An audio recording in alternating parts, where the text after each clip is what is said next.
So this is just to show you yet another neighbor in intentional provocation, and then the Karenism or the Kenism of where they pretend to be the victims. And what they've done, if they've filed anything with law enforcement, is committed a Title 18 United States Code 1001, making false statements, because they're the ones who are provoking the situation.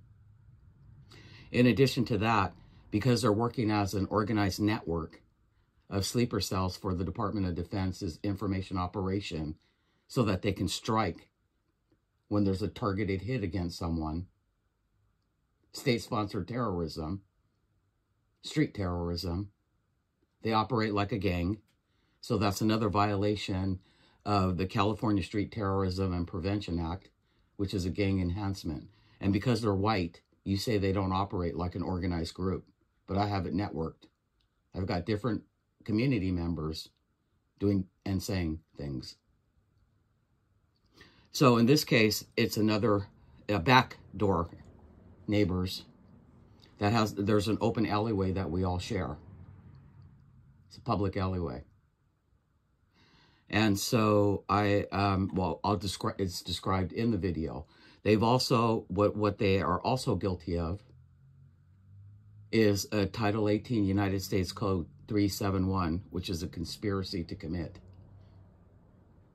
hate crimes in order to harass someone out of a neighborhood due to bigotry, racism, any number of intolerances, but they're hate crimes against me. And I have let law enforcement know for years that there's a network that's operating. Well, now I've got the video to show individuals from within the network that actively participate in this community-based, organized, street stalking, terrorism, vigilante behavior. State, corporate, and academia sponsored, sanctioned, and covered up. So just to give you an idea, so they finally moved the garbage cans from Friday. They usually put it here. This is where it is a narrow area for a vehicle to get through.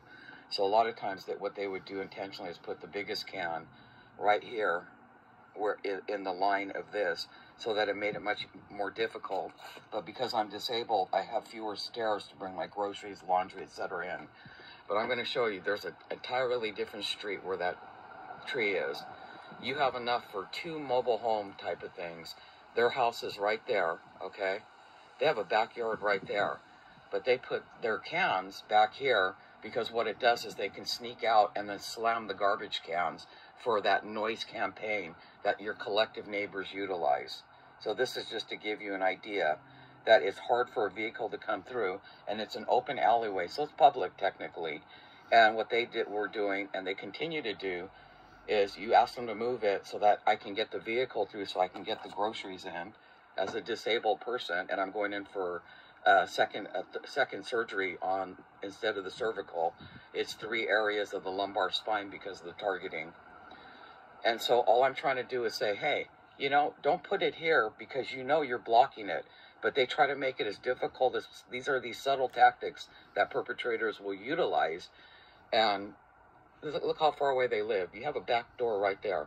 You could put your garbage there, or even over here, you know, inside of this gate area over here, and then you could just move it out. But instead, as a tactic of harassment, they'll put it all, bring it from there all the way past these 2 motorhomes and put it right here. They were putting it right here in this most narrow area for the vehicle to get through. So that's another hate crime against someone who's disabled. Not just an Asian female that's being targeted in a predominantly white neighborhood, but also a disabled Asian female. So just to give you an idea.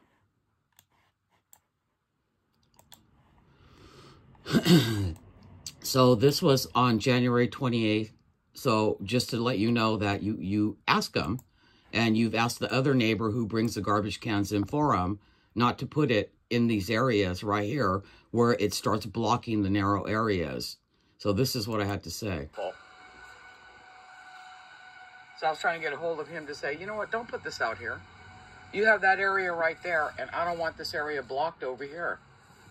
Oh, there you are. Hey, I want to ask you. You know, these things right here. And also, they try to make an excuse. Oh, we were just putting it there because when the fence fell. But you can see that they fixed it already. And so they try to use these pretend excuses when they know what they're doing is basically to provoke a situation.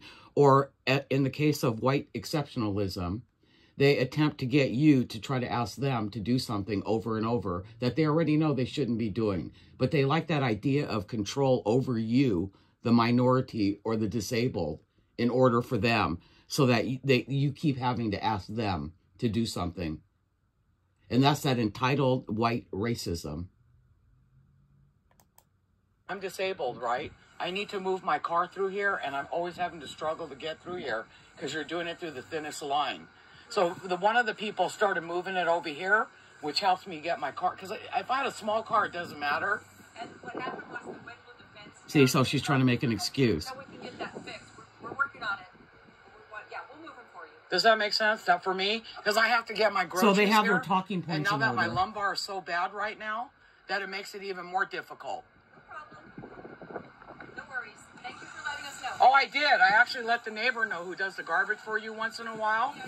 And I asked him, because you weren't here, so he moved it, and it was there, and then you guys started putting it back here to block the alley.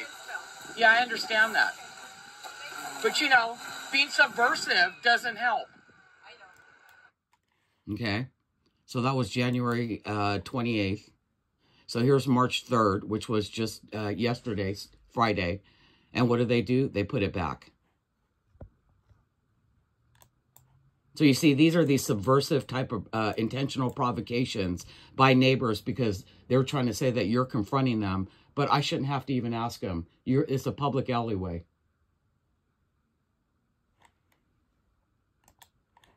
So this is your standard operating procedure with the... So, let me see, hold on. Okay.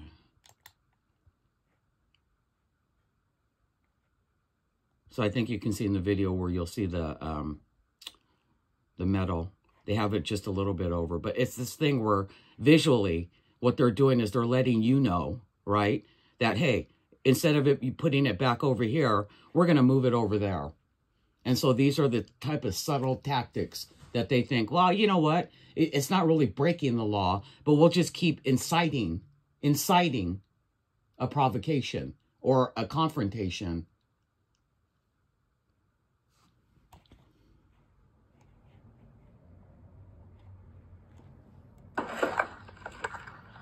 So what did I think I had to say? Both situations. So the date and time, getting in and out, but this guy just feels the need to constantly provoke situations. So the date and time, so you'll see the is metal. 3 March 2023, 11:17. So that's them doing it again. So let me explain why they do it, okay?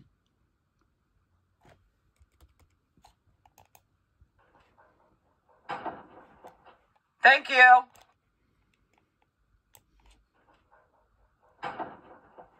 Thank you. So I was inside, basically. I was inside my house. So I'm going, oh, here they go. And sure enough, I captured it. And what I captured was, that's the whole point of what they do. They can sneak out, they can get other perpetrators, because they have external recruits that are a part of this Info Ops, Department of Defense, state-sponsored sleeper cell, gangsters. But they look like your neighbors. And they utilize those type of tactics.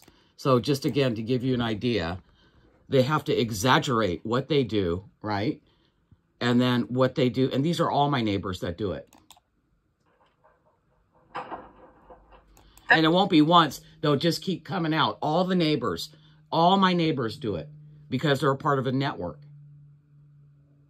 And they like to do it, you know, like say you're getting ready to go to sleep at night or whatever. So it startles you.